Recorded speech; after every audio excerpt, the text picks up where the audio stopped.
भोपाल में भारतीय जनता पार्टी के प्रदेश कार्यालय में भगवान बिरसा मुंडा जयंती को लेकर बड़ी बैठक हुई, जिसमें राष्ट्रीय संगठन महामंत्री BL संतोष और राष्ट्रीय सह संगठन मंत्री शिव प्रकाश मौजूद रहे। बैठक में 15 नवंबर को जबलपुर और अलीराजपुर में होने वाले गौरव यात्रा और उत्सव की विस्तृत रूपरेखा तय की गई।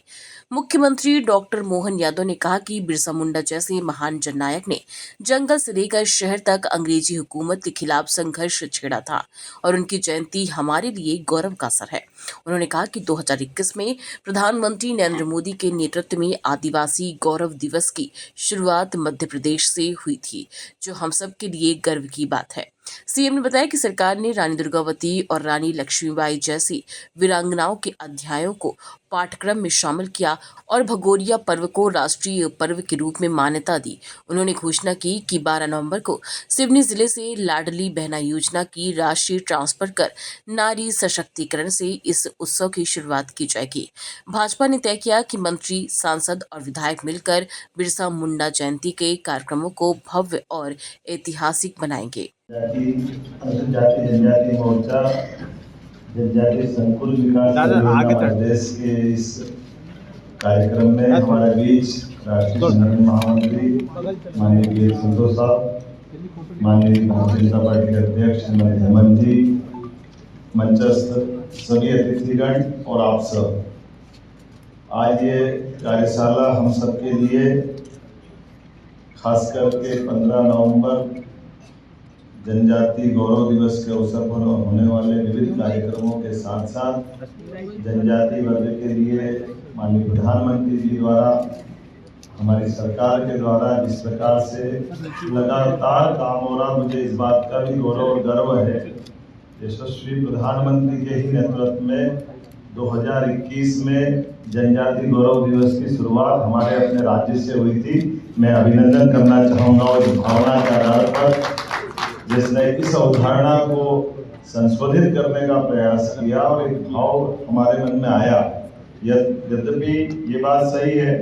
कि हम अगर हमारे अपने अतीत के गौरवशाली उस पृष्ठ को अगर देखते हैं कि अंग्रेजों के खिलाफ हमारे अपने भारतीय जनजाति समाज ने जो संघर्ष प्रारंभ किया, वो बाकी देशवासियों के लिए स्तुत्य है, उनके लिए वंदनीय। सही अर्थ में जंगल के अंदर से शुरू होने वाली हमारी स्वतंत्रता की लड़ाई धीरे धीरे करके बाद के समय में ग्राम और ग्राम से शहर तक आई। 1857 के पहले से ही जिस प्रकार से अंग्रेजों ने अपने शिकंजे कसते हुए जंगलों के अंदर दमन का चक्र प्रारंभ किया, उनको अपने जंगलों के माध्यम से होने वाली नाना प्रकार की लाभ की सामग्रियों के माध्यम से हमारे जनजाति वर्ग सहित जंगल के अंदर लूट जो मचाई, उसके खिलाफ इस समय रहते चेताने की भावना अगर कहीं से आई तो हमारे सारे वीर शंकर शाह, रघुनाथ शाह, कोरकू समाज के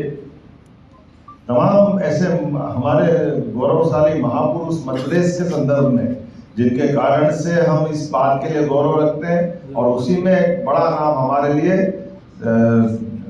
भगवान बिरसा मुंडा का नाम आता है, जिसके आधार पर हम अपने सारे महापुरुषों को स्मरण करते हैं। इस नाते से 15 नवंबर का दिन वाकई अद्वितीय दिन, और 15 नवंबर के इस दिन के साथ अगर मैं बिरसा मुंडा जी के जीवन की तरफ देखता हूँ, और आप सब भी जानते हैं कि हमारी उनकी अपनी छोटी सी उम्र में 19-20 साल की उम्र से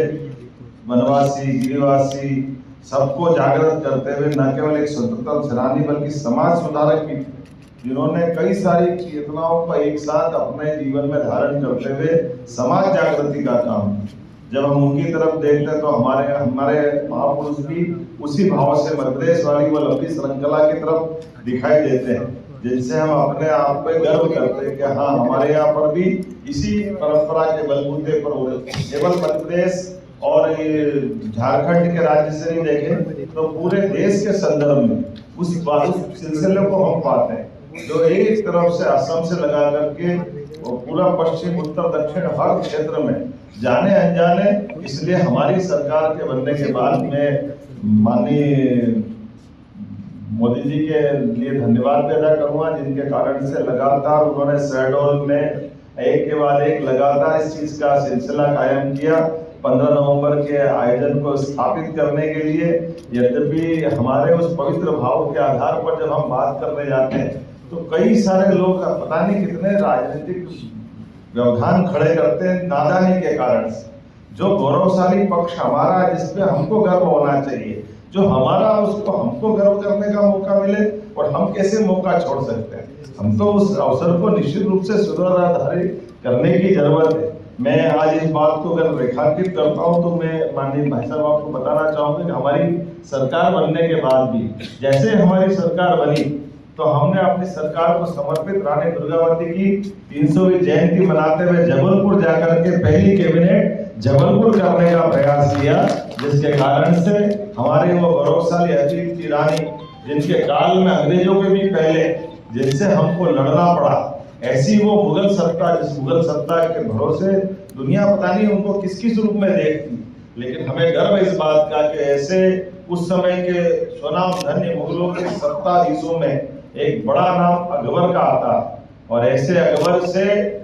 जहां पूरा देश अलग प्रकार से अकबर को जिस रूप में लेता तो लेता होगा, लेकिन हमारे अपने देश के अंदर मध्य प्रदेश में हमारी गुणवाना की रानी दुर्गावती ने जो संघर्ष किया है, वो संघर्ष अमर संघर्ष हुआ है। उनकी एक नहीं कई लड़ाइयां हुई और हर लड़ाई में उन्होंने विजयश्री हासिल की, और विजयश्री हासिल करने के साथ उसी सिलसिले में जब उनकी आखिरी लड़ाई अकबर के सेनापति के साथ हुई, और वो सेनापति के साथ होने वाली लड़ाई में भी जिस ढंग से उन्होंने अपना गौरवशाली बलिदान दिया, ये हमारे लिए अपने पूरे देश के लिए गौरव का एक बड़ा विषय भी है। दोनों तरह से, एक तो रानी दुर्गावती ने उनका ये थोड़ा मैं मान के चलता हूँ, ये शिक्षा नीति के लिए जोरदार अभिनंदन करें माननीय प्रधानमंत्री नरेंद्र मोदी जी का, जिसके कारण से मैं उस समय शिक्षा मंत्री था, और मुझे इस बात का थोड़ा सा मन में गुलाल था पहले की गई है। रानी दुर्गावती के समान बलिदानी इतना गौरवशाली अतीत 200-400 साल में जो एक दो नहीं 52 लड़ाई लड़े और 52 लड़ाई में ही विजय हासिल कर ले, ये इतना गौरवशाली पक्ष है। और जिसने उस दौर के अंदर आने वाले नए नए हथियार, हर हथियार से निपटने का, हर हथियार से तरीके से निपटने का, लड़ने का जो मादा रानी दुर्गावती के पास था,